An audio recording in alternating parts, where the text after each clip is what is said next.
2 days after it happened. The two-column article quoted Major Gordon Henderson of Calgary, a veteran of World War II. "It's a tragedy, but it's a great lesson for our fellows." The story was datelined "with the Canadians in Korea," and the byline was that of Bill Boss, Canadian press correspondent. When I reported the massacre, all hell broke loose. This U.S. battalion had lost an entire company, and there'd been no mention of it in U.S. Army briefings. Boss was summoned to a meeting behind the front lines. A helicopter arrived and disgorged none other than Lieutenant General Matthew B. Ridgway, commander of the 8th U.S. Army. Ridgway had come in search of Bill Boss. The general wasted no time. "I'm here about your story on the first engagement of the Patricians. A very nice piece of reporting, but derisive of the United Nations war effort." With respect, I don't think so, I countered. Then stood silent, looking at the 2 grenades pinned to the front of the general's battle dress, the source of his famous nickname, Old Iron Tits. "Are you a fisherman?" Ridgway asked suddenly. "Well, yes, I am," I said. "Ever fish in the St. Croix River in New Brunswick?" I realized the general's expressed sentiments were not his own. Ridgway was going through the motions for his superiors. "Between you and me," he confided, "I hope you keep on doing the job you're doing." Shortly after Canadians read the story of the U.S. massacre, the CBC reported of the Princess Pat's courageous stand at Kapyong. Tales of heroism are being recounted whenever the Pat snatch a few minutes rest to boil up a cup of tea or coffee and gobble a snack. They tell of 2 machine gunners who lugged the Vickers up the steep slopes to a position in full view of the enemy and literally hose-pipe bullets down on them. These 2 lads accounted for at least 40 killed and many more wounded. One attack in darkness lasted for a full 7 hours without let-up. Sometimes they've reached to within 6 feet of Patricia positions before they were discovered, and they had to be repulsed with bayonets in hand-to-hand fighting and with grenades. Infighting has been so close that Chinese and Canadians have overrun each other's positions, creating a wild melee of men and rifles and bullets. This happened to one Canadian company 3 times. I'm not allowed to reveal casualties, but the Pats have been comparatively lightly hit as against the staggering losses of the Communists. The Princess Patricia's Canadian Light Infantry, 2nd Battalion, was awarded a U.S. Presidential Distinguished Unit Citation in the field for outstanding heroism and exceptionally meretricious conduct in the performance of outstanding services. This was the first and only time that Canadians have won this award.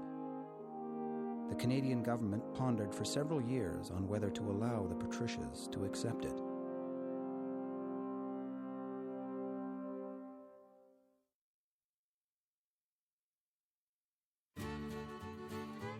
Recently, soldiers of the 25th Canadian Infantry Brigade departed from Seattle, the port of embarkation, for the Far East. That big eight-wheel rolling down the track means your true loving daddy ain't coming back, 'cause I'm moving on.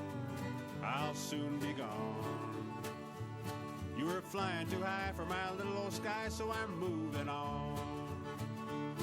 That big loud whistle as the blue and blue said, "Hello to the Southland, we're coming to you when we're moving on." Oh, hear my song. You had to laugh on me, so I set you free, and I'm moving on. Rocky's Rowdy Rangers have arrived. On May 4th, 1951, less than 2 weeks after the Battle of Kapyong, the remainder of the 25th Canadian Brigade, fully trained and equipped, arrived in Pusan, by which time they had accepted Canadian singer Hank Snow's "Movin' On" as their unofficial anthem. Once we got one vehicle going at the dockside, we'd hook up another 4 or 5 on behind and tow them to our compound 9 miles away. We were so short-handed that I spent 48 hours as the highest-ranking truck driver in Korea. Brigadier John M. Rockingham, 25th Canadian Infantry Brigade. The Royal Canadian Horse Artillery Unit was rushed up to the British 28th Commonwealth Brigade to help out at their front, north of the Han River, and by May 17th they were banging away. The rest of the 25th Brigade soon joined the struggle. Our first contact with the enemy came as a shock. We were marching along and turned a corner, and there was an anti-tank gun wrecked on the side of the road. There were several dead Koreans around it. They were the first dead we'd seen, and they sure didn't look too pretty. We marched along for a couple of miles and came to a stream. Our section commander told us to sit down for a breather and soak our feet. After a couple of minutes, the lieutenant came running back and told us to get our boots on fast. The communists were on a hill right above us. Then we were ordered to take the hill. Royal 22nd Regiment. The ordinary soldier just went from place to place, took that hill, crossed that stream. He didn't know where he was most of the time. As we got further north, it got even more confusing. Guns, airplanes, trucks, and guys running and cursing. I'd have given $50 for a copy of the Toronto Telegram to find out what was going on. Sergeant Pete Mills.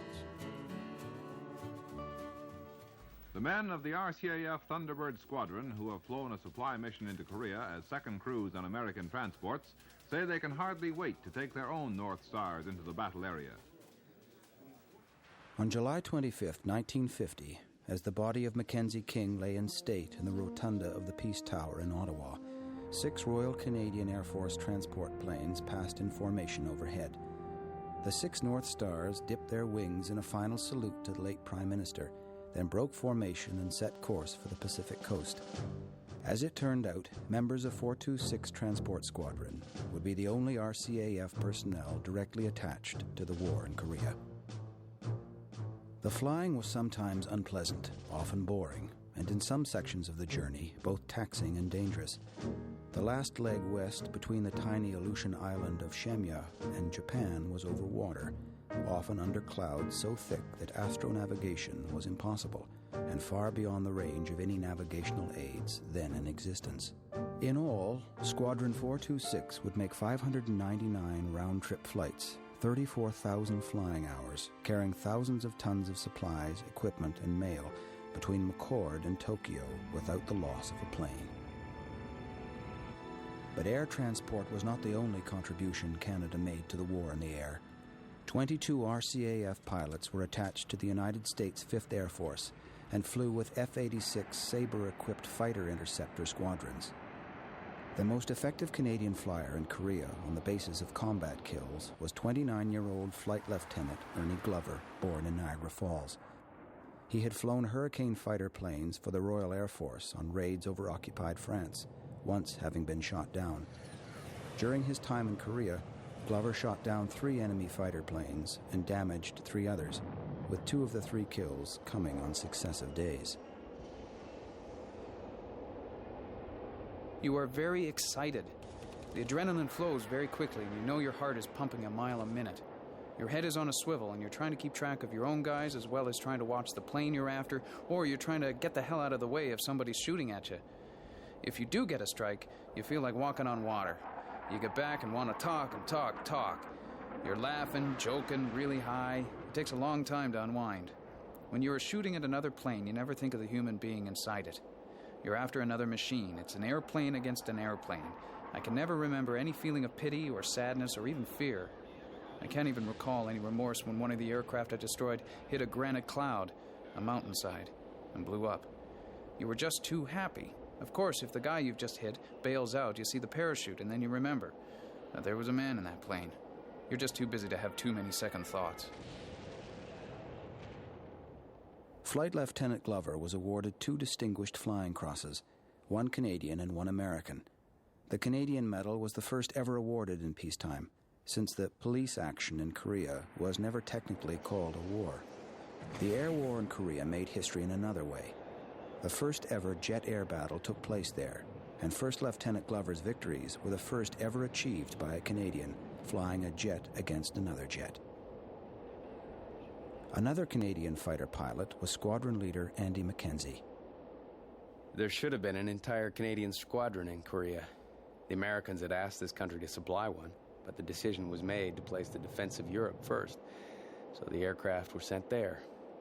Unfortunately, while a lot of us had World War II experience, none of us had operational experience flying jets in a war.